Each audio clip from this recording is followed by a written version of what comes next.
සුබදැසරක් යේසුස් ක්‍රිස්තුස් වහන්සේගේ නාමයෙන් ආශිර්වාදමත් දවසක්. දවසෙත් අපි ස්වාමීන් වහන්සේගේ වචන තුල ශක්තිමත් වෙන්න යනවා. අපි කතා කරමින් ඉන්නේ යාක්ෂාව තුල මුල්ලැදීම ගැන.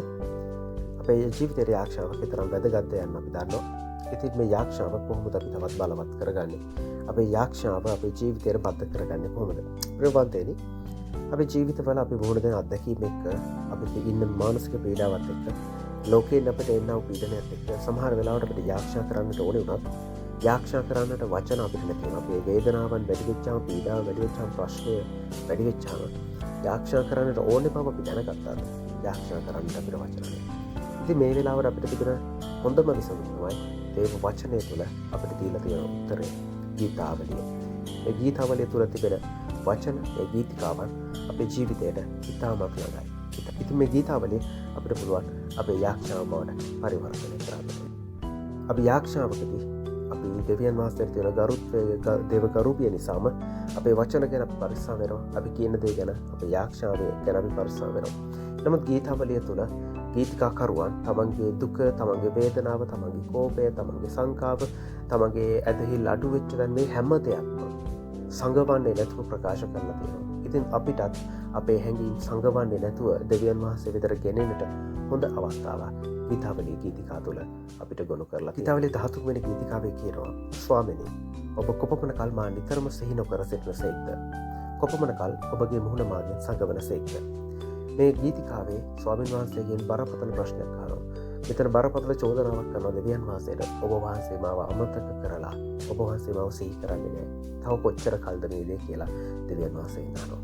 ඉතින් මේ යාක්ෂාව ඇතුලේ මේ ගීතිකාකරුගේ මේ යාක්ෂාව කරන කෙනාගේ හැඟීම් සංගවන්නේ නැතුව, හැඟීම් යටපත් කරන්නේ නැතුව, හැඟීම් ඒ ආකාරයෙන් ඔහුට දැනෙන ආකාරය, ඔහුට දැනෙන අත්හැරුණු ස්වභාවය ඒ ආකාරයෙන්ම යාක්ෂාවක් දෙවියන් වහන්සේට කියනවා. ඉතින් ගීතාවලිය තුළ අපිට මේ වගේ හැම ගීතිකාවක් තුළම තමන්ගේ අතුලාන්තයේ තියෙන හැඟීම, ඒ මොහොතේ තමන් විඳින සැප පීඩාව දෙවියන් වහන්සේට වචන වලින් ගෙනල්ලා දෙනවා. ඉතින් මේ ගීතාවලිය තුළ අපිට ඒ අවස්ථාව ලැබෙනවා.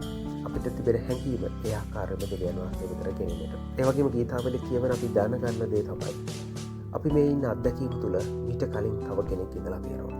ගීතාවලිය 23 කියන ආකාරයට උන්වහන්සේ නිල් ගොදුරු පිවල මා ළඟින්ට සලස්වනසේක, නිශ්චල උදයාසනින් මා ගෙන යනසේක වැනි සුන්දර අත්දැකීම් වගේම උන්වහන්සේ භයානක වලකින් හැල්පතෙන් මා ඔසවා පර්වතයක් පිට මාගේ පා තබා මාගේ ගමන ස්ථිර කළසේක.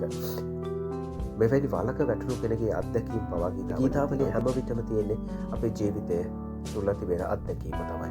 ඉතින් මේ ගීතාවලිය පරිශීලනය කරන අපි දැනගන්නවා අපි ගියා වූ අත්දැකීම් තුළ, අපි යන්නා වූ අත්දැකීම් තුළ මීට පෙර යම් කිසි කෙනෙක් ගිහිල්ලා තියෙනවා. ඒ හැම තැනකදීම දෙවියන් වහන්සේ ඔවුන් සමග සිටිනේ, ඔවුන්ට ආශිර්වාද කරලා, ඔවුන් උසස් කරලා, ඔවුන්ට ජයග්‍රහණය දීලා තිබෙනවා. ඒ වගේම බොහෝ ගීතිකාවන් තමන්ගේ වේදනාවෙන්, තමන්ගේ පීඩාවෙන්, තමන්ගේ ප්‍රශ්නයෙන් ආරම්භ කරලා ගීතිකාවන් අවසන් කරන්නේ දෙවියන් වහන්සේගේ ගුණාංග ගායනා කරමින්, දෙවියන් වහන්සේ දෙන්නා වූ ජයග්‍රහණය, දෙවියන් වහන්සේ කරන්නා වූ ආශිර්වාදය ගැන වර්ණනා කරමින්. ඉතින් මේ ගීතාවලිය අපි අපේ යාක්ෂාවන් එකතු කරගන්නකොට අපි ගැන, අපේ වේදනාව ගැන අපිට තිබෙන අවධානය දෙවියන් වහන්සේ වෙතට, දෙවියන් වහන්සේගේ කරුණාව වෙතට, දෙවියන් වහන්සේගේ ආශිර්වාදය වෙතට මේ තුලත් ගීතාවලිය ගායනා කිරීමෙන්, ගීතාවලිය යාක්ෂා කිරීමෙන් අපි සවදුරටත් ස්වාමීන් වහන්සේ වෙතට අපගේ අවධානය යොමු කරගන්නවා. ඔබගේ එදිනෙදා ජීවිතයේ යාක්ෂාවන්ට ගීතාවලිය කොහොමද අපි අදාළ කරගන්නේ? ඔබ ඉන්න මානසිකත්වයට අදාළ වූ ගීතිකාවක් ඔබ තෝරගන්න. ඒ ගීතිකාවේ පදයෙන් පදය ඔබ ඔබේ මුඛයෙන් ප්‍රකාශ කරන්න. ඔබ ඒ පදය ප්‍රකාශ කරලා ඒ පදයේ තියෙන සන්දර්භය කොහොමද ඔබේ ජීවිතයට බලපාන්නේ කියලා ඔබ දෙවියන් වහන්සේට කියන්න. මේ ආකාරයෙන් ඔබ ගීතාවලිය ඔබේ යාක්ෂාව කරගන්න. ඔබට වචන නැති වෙලාවට ඔබගේ වචන බවට ගීතාවලිය පරිවර්තනය කරගන්න. ස්වාමීන් වහන්සේ ඒ තුළ ඔබගේ හඬ අසන්නට යනවා. ගීතාවලිය තුළින් තවදුරටත් යාක්ෂාවේ මුල් අදින්නට ස්වාමීන් වහන්සේ ඔබට පරත ආශිර්වාද කරන සේක්වා. ඔබට ජේසුස් පිටයි.